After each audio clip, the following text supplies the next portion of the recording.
Hello and welcome to Power of 10, a show about design operating at many levels of Zoom, from thoughtful detail through to transformation in organizations, society and the world. My name is Andy Polaine. I'm a design leadership coach, designer, educator and writer. My guest today is Carissa Carter, a designer, geoscientist and the academic director at the Stanford D School. She is the author of The Secret Language of Maps, How to Tell Visual Stories with Data, and co-author of Assembling Tomorrow, a guide to designing a thriving future. Carissa teaches design courses on emerging technology, climate change, and data visualization.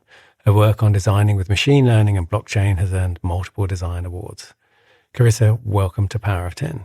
It's great to be here, Andy. Thanks for having me. So I'll just give it a bit of your background, but what is your pathway to the D School? It sounds kind of drastic to think that I had a first career as a geoscientist before making my way to design. It felt really natural in practice. I was working as a scientist. I have always loved geology. That's what I studied and did my first degrees in. And I really do enjoy understanding the processes that shape our planet.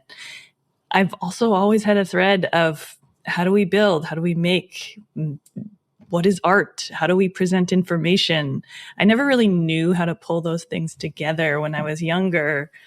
And honestly, I didn't know that design really was a discipline until I was maybe in my mid-20s. Right. It just wasn't on my radar. So I made my way into the design field, and one thing led to another, because I really do believe everything's interconnected. And there's the path. We all are many things. So when was the moment when you did realize design was a discipline? I think I remember exactly where I was sitting. It was in a cubicle. I worked at the U.S. Geological Survey at the time, and I had an excellent mentor, Dave Rubin, and we were making models of ripples. So in sand, little ripples move, the sand grains move in the direction of the flow, and the sand grains bounce, and they're the way that they are preserved in the rock record can show you a lot of complex things about how the water flows, how the wind flows, et cetera. And we're making these models. And it was in that cube that I had to do a lot of not just understanding the science, but a lot of presenting information and making it accessible to a wide range of audiences. And thinking about, well, why does this even matter? This is like this tiny slice of truth, but like, what about the big picture? Where does that go? And it was a combination of that and like what was accessible on the web at the time, and like really great encouragement from him. He was a builder, a tinkerer on his own. He did his own inventions. He invented a self-locking bike. And I just, like, all those things came together, right? The right people, the right circumstances, the right things I was realizing about myself. And then I found out that there's just, design was something you could study. There are people that look at how we make things. And it came together for me in that cubicle. Yeah, it's design's perennial problem that it is ubiquitous and that people just feel like stuff pops into the world, or don't even feel that, and it just seems to happen, and it's everywhere. And I think that's why it gets ignored quite a lot. But we'll come back to that right at the end. I mean, it's wild to me. I mean, still today, I'm blown away that everything is designed, whether or not intentionally or not. Like, absolutely everything was a design decision. When I was teaching in Australia, I had a parent come up to me actually about on graduation day. I'm very proud that their daughter had just graduated, and sort of quietly came up to me and said, "But what does a designer do?" And I said, "Well, everything that you're wearing, the car that you came here in, the books you read, the magazines you read, whatever in your kitchen you go and use, everything has been designed by someone, and it sort of blows people's mind a little bit." Yeah, exactly. So we talked a little bit about this before. The show is called Power of 10 because it's named after the Eames film Powers of 10, all about the relative size of things in the universe and how it's all connected. And so for me, this idea of kind of thinking in layers and these different layers of Zoom, my main thing that I teach these days is service design, and that's what people know me for. Though I've got a background in sort of earlier stuff in digital and stuff, and UX and all those things before they were called those things. But it's the easiest way to try and explain to people those different layers, although it's sort of artificial in the sense of, where you actually decide to draw a layer. It's a really kind of fundamental thread that flows throughout the book. So can you tell me, because you've got the onion diagram, before maybe we get to the onion diagram, can you tell me what the sort of impetus for the book is? I always feel most people write a book, either, you think, well, there's a missing thing out there in the world, but it's often to scratch your own itch a little bit too. So what was the impetus of the book? And in fact, we should probably name your collaborators as well. So the book is assembling tomorrow, and my co-author is Scott Dorley, who's the creative director at the D School. We had an incredible illustrator, Armando Veve. And the book is really, inspired by the fact that Scott and I are both educators in the field of making things and teaching other people how to make things. But even to us, right now is a very overwhelming moment in the world. Our climate is in dire straits. Our emerging technologies like AI feel like there is a new algorithm released every day, and these algorithms can learn on their own. And it can really feel like the world is happening to us. But at the same time, we know that we all have a lot of agency, right? And we can teach that. And we know that there are ways to center ourselves and really build the future that we want to have. So we wrote the book to call attention to the urgency of the unsettlingness of this moment, right? And to pave a path forward that anybody can take. Yeah. And you kind of talk about the layers of design and ecosystems and flows in particular. And early on, you use the onion as an example, or you kind of cut through it. Can you explain that? Maybe I'd put some video of it up or an image of it up on the video. But for those listening, what would we be looking at? Well, by the onion, we mean the layers of design that we like to talk about. And one way to think about it is to take any sort of object. And I have this, iPhone here that I'm holding up as an object. Okay. This is when somebody says, well, what is design? Okay. This is a product. This phone is a product that was designed. Somebody decided on the radius of the corners, the material that it's made of, how it feels in my hand. I can open it up, and there's a ton of digital products on here too. All those apps are digital. This is both physical and digital product design here. Each one of these products enables any number of experiences to happen. So here we are on a new layer. From product to experience. We can have a video call with somebody on the other side of the world, right? That experience was designed. Each one of those products and experiences is embedded in any number of systems. Okay, new layer of that onion. As a Stanford employee, I'm a cog in that system, and this phone has the security software that they require on it. I'm on an AT&T phone plan, which is a system that decides where I get service around this country and this world.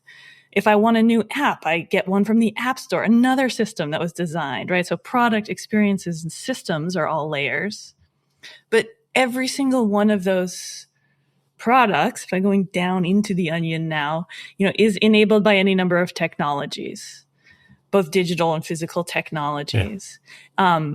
And then each one of those technologies is powered by data. So for example, if you were going to text me and you're texting to Carissa, my name's not always in the Western canon of names, and it will auto-correct to carrot or carcass, right? And then there's just a very interesting things happening there. Like one, somebody designed the data set of what names get auto-corrected or not. Right. So that was a design decision. And then two, how that algorithm works. You text me a few times and you've corrected it, and it no longer prompts you the next time, to change my name. So right now we have data, technology, product, experience, systems. And every one of those things has implications, large and small, near term and long term. And this is what we mean by the onion, right? Because there are apps on this phone that have allowed people to band together and change governments in their city, in their countries to really powerful effect.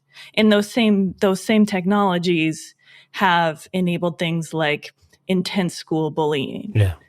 Right? There's positives and negatives to everything. And you can always, you could do this with anything around you. You could trace it down from the data that was used to make it or power it all the way up to the systems that govern it and the implications that it has.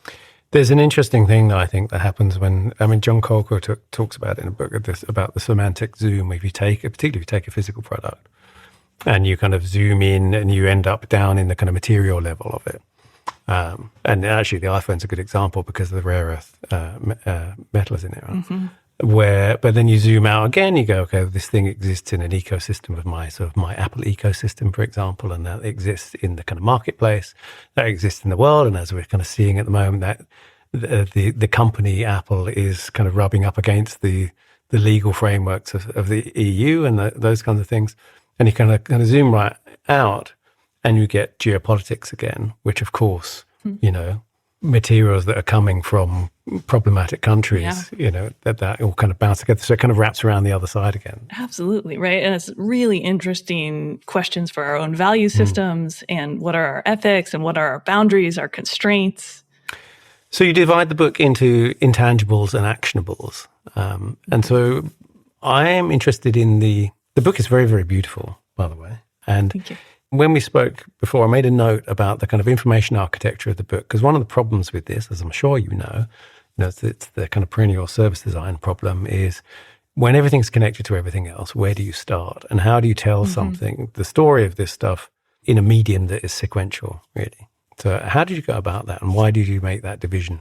Yeah, so the front half of the book, the intangibles, are about these forces that are making the world feel somewhat unsettled right now.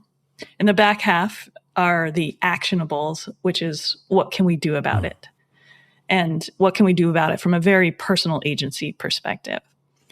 And then interspersed throughout the entire book are these short speculative fiction stories that paint pictures of moments in the future, not super far in the future, maybe, 20, 50-ish years out, that really allow us to try on some of the phenomena that we're talking about at that moment in the nonfiction. So we very much believe in fiction as a way of testing how we're going to show up in the future, and do we like what we look like in it? It's a great prototyping tool, and it also allows people to consume content differently. I think people are reading very differently than they ever used to, and hooking people through story is often a very engaging way to get them involved in the topics that we're dealing with. I was interested that you call them histories of the future in the book, and they are quite compelling. I was quite surprised and amazed that you used Apple and Amazon, not the company, but Amazon Forest example in there, only because I was thinking, they actually used Apple's name in this. Why, obviously speculative design is a thing and often used to kind of critique the future or where things are going. I'm interested why you chose to use stories rather than designing artifacts or things and using those things as the examples. Well, stories are one way that we can make sense of information. They're really memorable, right? Like the human mind is wired to create story. We are, there's a whole section in the book on make-believe. Yeah. We are wired to find patterns and to see faces. Like this is how our brains are set up. And so by using story, it creates a narrative, you can fill in the details. Like if I just talked about an object that might exist in the future, okay.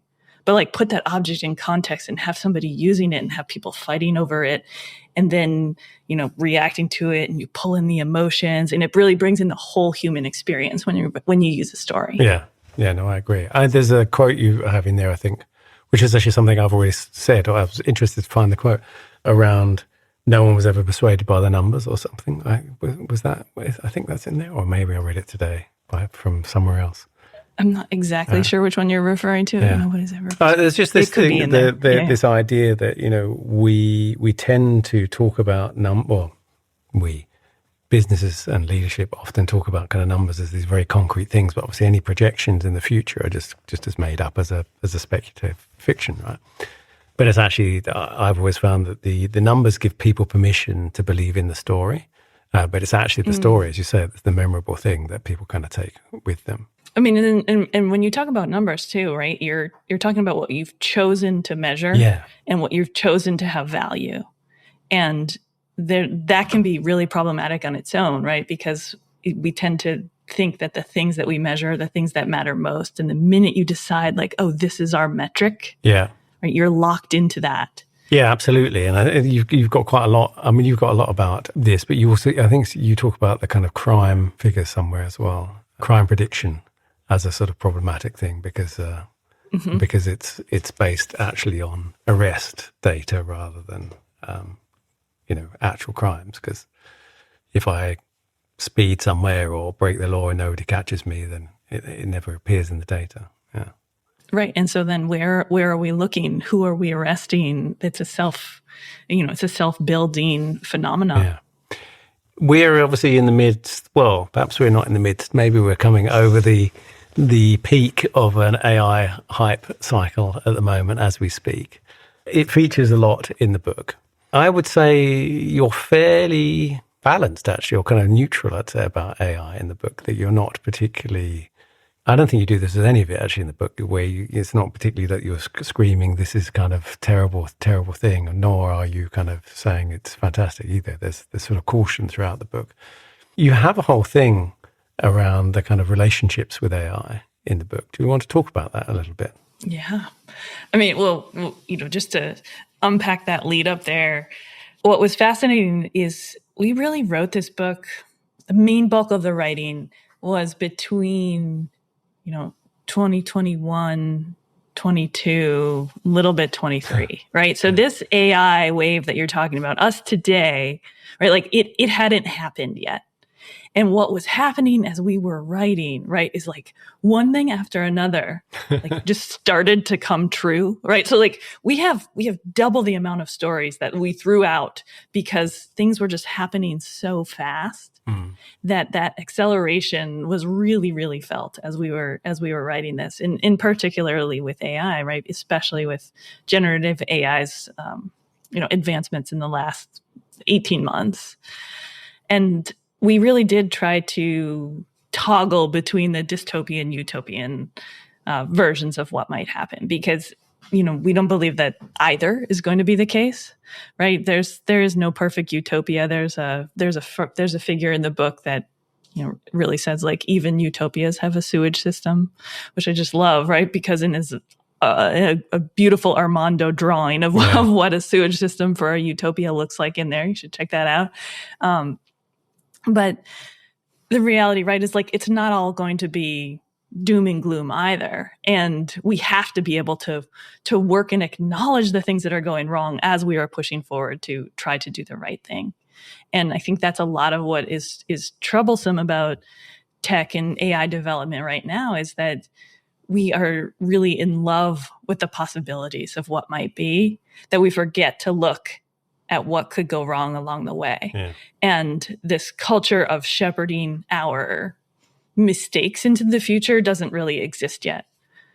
And it's wonderful that we love to build. We teach people how to build, right? And I don't want that to go away. But I also want us to take, coming back to that onion, like how do we take a holistic view of the effects of what we're building along this journey? Talking about mistakes, you have in one of the histories of the future this idea of the World Creation Council, the UN World Creation Council.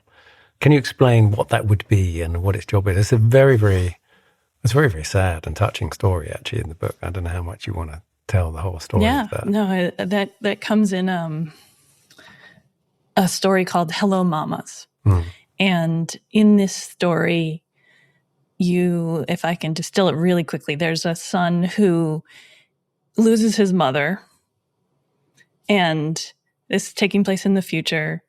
We don't exactly know how she's passed away, but the son comes to realize that he's the 7th great grandson of somebody who invented the separate condenser part of the steam engine, right? So like really helped the Industrial Revolution happen. Yeah. And, if you think about it, the things that we built during that Industrial Revolution have had outsized impact on the pollution that we have in our world today. Right? Like the smoke that was put into the sky, like what if we had done it differently way back then? And so then that like begs the question of like, how do we allow ourselves to continue and like get all that incredible progress, but also like take back? Could we ever take back things that we did that were troublesome? And so the idea of the World Creation Council that comes up within that story is that maybe there is a place, UN-like, right, where you could come to them and say, hey, I made a mistake with what I built. It's had problems. Can you help me pull it from the world?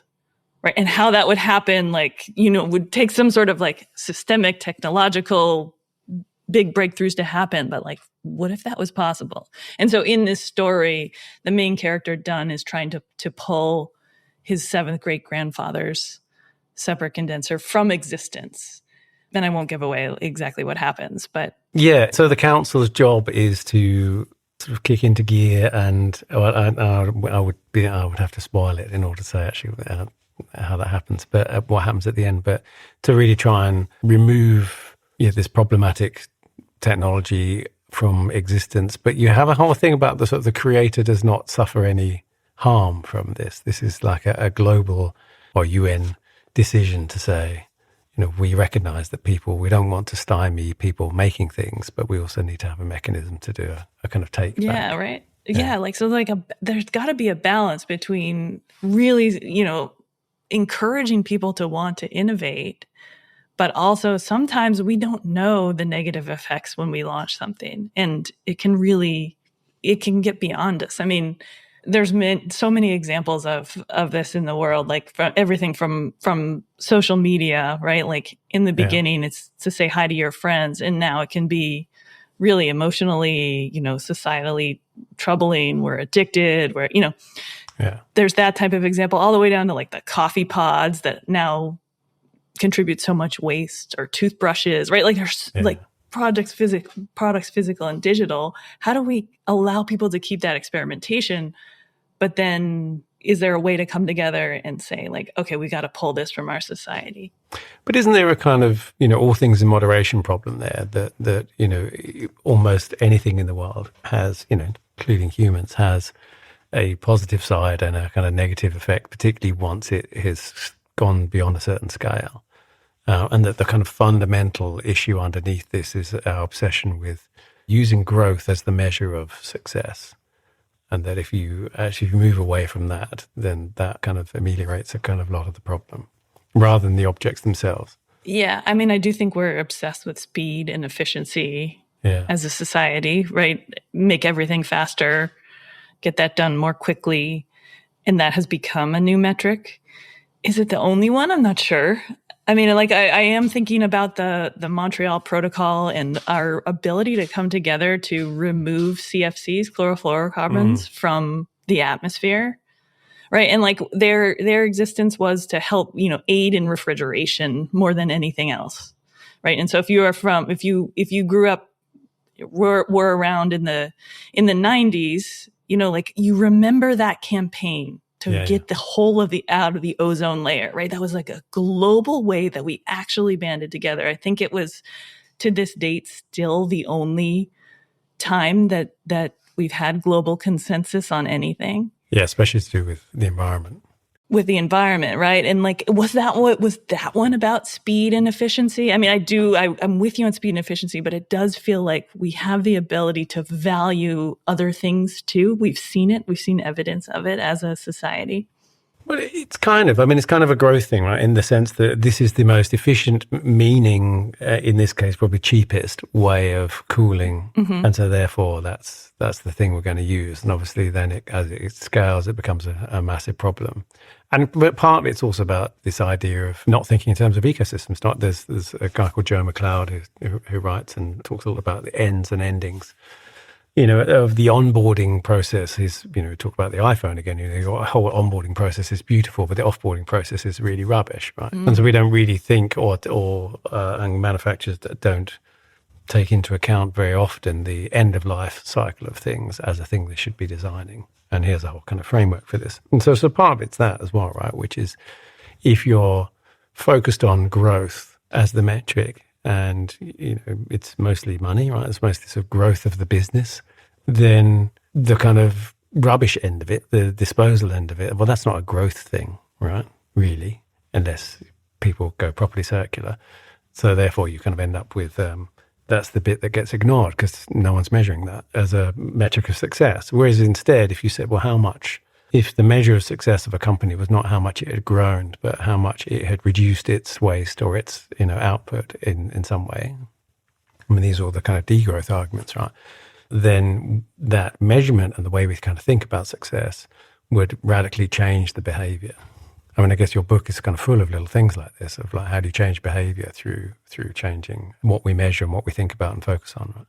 Yeah, absolutely. I agree with that entirely. I think if you look at productivity, and then coming back to technology and AI too. Yeah. If you look at like data of from at least the United States, U.S. Department of Labor, if you look at their data, American productivity really has stayed fairly flat since about 2007, 8-ish, maybe goes up slightly. Yeah. And in a parallel time frame, you see our microprocessor speed like continue to increase exponentially. So we're making faster and faster computing devices, but we're not getting more productive. And if you think about like what else is happening around that time, like that's really about the same time that you start to see the iPhone, right? And you start to share video, use video as a medium of sharing information more and more. And so then this begs the question of like, to what end? Like, do you feel like you have more space in your day to do things now, or do you feel more harried and frazzled than ever? Yeah. And I'm not sure how many of us think that we are actually, that this technology has freed us up to be more, productive elsewhere. No, I mean, that's the whole kind of, I can't remember who originally wrote this about sort of AI, so my dream was always that kind of AI was going to do the drudge work and it was going to free me up to kind of make music and images. I love that. And it's the kind of, where the opposite is true, right? That we just become slaves to it. I always, the example I have quite often, I've got a robot vacuum cleaner and it's got a water tank and a fresh water tank and a dirty water tank. And I regularly get these poorly worded notifications on my phone, which are like, empty the water tank, ASAP. And oh God, okay. And I feel like I've just become this kind of, this slave to my robot vacuum cleaner that kind of demands to be emptied and to be filled and to be, you need to do this bit of maintenance. The brush needs replacing. Oh God, okay. I love that. And part of it's actually just the tone of voice is really off, but part of it is like, as we all know, the little red dots and the notification, or you see people's emails and they haven't turned off that badge, and so it's got sort of 50,000 unread emails.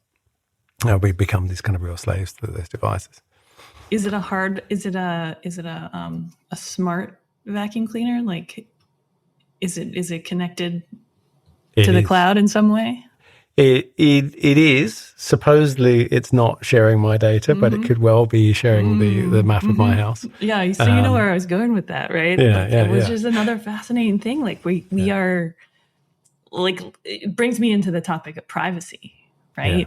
And what is still sacred, right? Because let's just say hypothetically that is sharing your data under the assumption that by knowing the footprint of your home, right, and knowing the type of cleaning products you need, it could reorder its special soap at the right frequency and you wouldn't have to do it, right? Like, all under the guise of making your life easier. But is it okay that company knows exactly where your furniture is? No, it's not. The good thing is the robot sometimes gets lost. and I have to rebuild the map again. So I don't think it's that smart just yet, but it could be. So you have a whole section about data actually in the book. Maybe you could kind of talk about that a little actually, given the topic. Yeah, I mean, everything is data, right? And I think we're in this data grab phase of society right now too, because every technology needs data to power itself. Yet the thing that we're going to see more and more, and we already see it, right, is that where data pools lies power. And so right now, like as organizations collect more and more user data on the world, who has the ability to store that data, even if we don't know what we're going to use it for yet, that will have value. Yeah. Right. We are all familiar with the phenomenon that totally exists right now, where your data is sold to third-party organizations, many times without your consent, at least in the United States, better in Europe, and elsewhere in the world, right? But should you own it, right? Should you own it yourself as an individual? I think most of us might feel that way, at least I do. Yeah. But how this is going to play out, I think will have profound implications for decisions that are made. Who gets to decide what to do with all of that data? I mean, you talk about it a bit in the book, but there's that. I think a lot of people underestimate just how much. Everyone goes, well, like my mum will kind of go, well, who cares that I've been to kind of the supermarket today, and I don't care. But I think people underestimate how much. Well, different sets of data can be pulled together to know an awful lot about someone. I remember at a company I worked at, there was a data analyst and said, well, I'd look at, you might have anonymized purchase records. You might only see the last 2 digits or, some tiny bit of metadata around the actual kind of purchase of this thing. But, in the shopping center, when you've logged onto their Wi-Fi to also kind of, because you want free Wi-Fi while you're in the shopping mall, all of that is tracked to you. And if we pull those two together, I know exactly who's bought what, when, because I can just kind of pull all these data points together. And I think people kind of do not really understand how much can be found out about you in that way. And, the privacy is one of those things that's sort of gone through cycles over history, right? A few hundred years ago, people had no sense of a kind of right of privacy because they lived very close to certainly in cities, lived very close to each other, often large extended families in a small house. And then kind of privacy became a thing.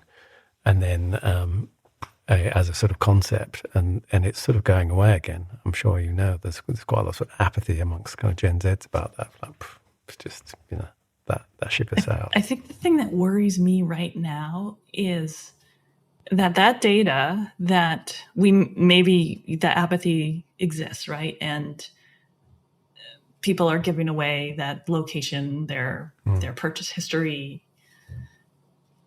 That data is then like repackaged and given to you, right? And it sways your next decision based on the media that's presented back to you, based on the directions that you're given to get from here to there, based on so many different factors, right? Because an organization wants you to engage in their products.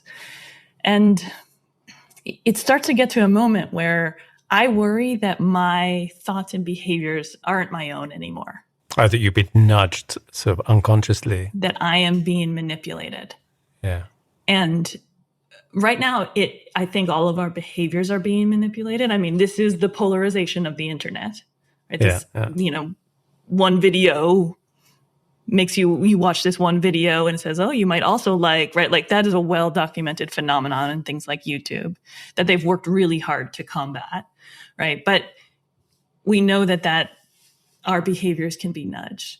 But is there a moment when my thoughts aren't even my own thoughts? Like, and I'm getting a little bit philosophical here, but I do worry that our technologies are morphing our own psyches in ways that we may not yet totally understand or appreciate. I think, I had Oliver Reichenstein on, who makes the app IA Writer, and they have a sort of quite a stance on AI. And his one is, why should I read something that you haven't bothered to write? And one of the things they kind of built into their latest version was this authorship mode, so that if you do paste some content in, you can label it as AI. And it kind of pastes it in as kind of sort of grayed out slightly, so that as you start to rewrite it, in a sense, it's kind of like a game, like how can I kind of turn all that gray back to black again with my own words? But there is this really compelling problem with that, where you read it and go, well, I can't really think of a better way to put that.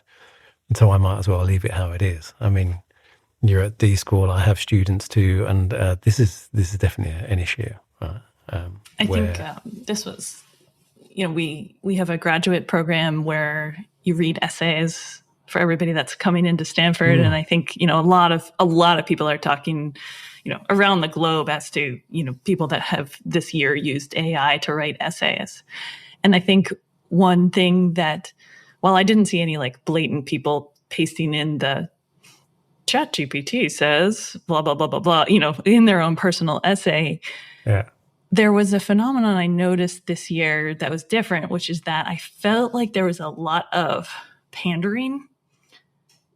And, like in a way that it seemed like maybe the entire text of the program website had been plugged in, right? And then repackaged in a way to be like, let me tell you how wonderful your program is. And like, it just felt like, I was like, oh, there's something going on with that phenomenon. Yeah. There's definitely kind of little signatures that you start to read. I mean, I find it fascinating that you can kind of tell the difference between a Mid-Journey image and a DALL-E image, right? And I'm kind of fascinated that in a pretty short amount of time, you can kind of spot the tells, of those things. And I kind of feel there is a bit of that, but, there's also, it makes me then start to wonder, well, how much have I missed then? But I know exactly what you mean by the pandering thing. It's like kind of SEO, right? It's like someone's pulled in all the keywords.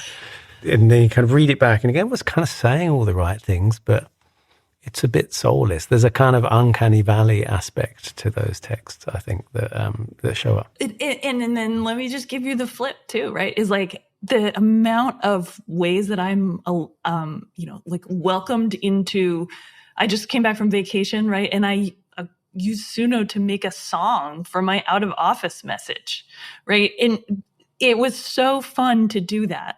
I could never have just composed a song in 15 minutes, but here all of a sudden, like that AI has helped me do something fun and creative that I wouldn't have been able to do otherwise. In no way does that make me a songwriter or a musician, which is just like, let's park that as a thing. But like it's allowed me to participate in ways that I wouldn't before. And like, I think that's incredible, right? Because a lot of times some of these fields are really inaccessible to people that wouldn't have access otherwise. Yeah, I'm totally split on that. I have to admit the same, because I remember the rise of blogging and of blogging platforms, and it, I had a blog before, when I actually had to just individually upload the HTML files and sort of add it to my website in like 1996 or something. When things like Blogger and WordPress and a couple of the other earlier tools came out, it democratized publishing stuff onto the web, right? And so you suddenly got, because you didn't, instead of having blogs that were mostly tech-based from tech people, you suddenly got, the whole growth of diverse voices across the web. And, and so in that sense, it was kind of amazing. Of course, we're seeing the opposite happen now, of all these kind of walled gardens, which sort of reduce them down and create these echo chambers. But I guess it goes back to my point before. So anything that we put out in the world has its positive side, but also kind of in excess has its negative side. In the end of the book, you have a call to action, and you talk about design for healing, and you have sort of some principles in there. Could you tell us a little bit about what those are? Yeah, the headline is that anything that you put into the world, whether that be a thing, a system, a routine, absolutely everything is going to either break or break something else. And instead of just trying to mitigate breakage all the time, how do we design for healing and healing the mistakes in the effects of what we put into the world? So how do you continue to shepherd what we make into the future instead of putting out there and just and saying it's one and done? And so our call to action is to really understand that that's going to happen, and that should be a piece of your design work, is bringing it fully into the future as well. Yeah. I think one of the things to learn from those histories of the future stories, it's often we tend to sort of start from the beginning and kind of then create a thing and then and that's it. But actually starting from the end is a better place to start sometimes rather than the beginning. I love that. Yeah. So we're coming up to time. As you know, the show is named after the Eames film we talked about at the beginning. What one small thing is either overlooked or could be redesigned that would have an outsized effect on the world? I've thought a lot about this. I'm going to say sunscreen. Oh, okay. There are so many things I could say to answer this question. And I'm saying sunscreen because it has been in the back of my mind for years. There's so many assumptions, one, about how we protect ourselves from the sun's radiation. Yeah. One, that it like has to be topical and how it works. And it's more and more becoming important as our climate shifts and those UV rays are hitting us more and more throughout the day. And our rates of skin cancer are increasing rapidly. And you haven't really seen too much technological innovation within it. Okay. If we could protect our skin, our bodies in different ways, and this doesn't need to be like a screen, like it could be other ways that we shield ourselves. It could, be within our behaviors. I think that we could see incredible shifts. Very good. As a bald man, I can tell you, I wear a hat and stay in the shade as much as possible. As a bald Englishman, I should probably say that. And if anybody's listening that wants to work on this, could you please make a sunscreen that we can drink? Because I have always wondered why can't it be something that we like secrete, right? Like in your pore, like drink and then I see sweat. That you sort of sweat out. And like versus put on the outside. So. All right. That's a good idea, but don't drink sunscreen right now. No. Where can people find you and Scott indeed online and Armando? Yeah, well, both of us work at the Stanford D School, which has all of the D School tags around the internet. You can find both of us on LinkedIn as well. Carissa Carter, he's Scott Dorley. And you can find the book anywhere books are sold.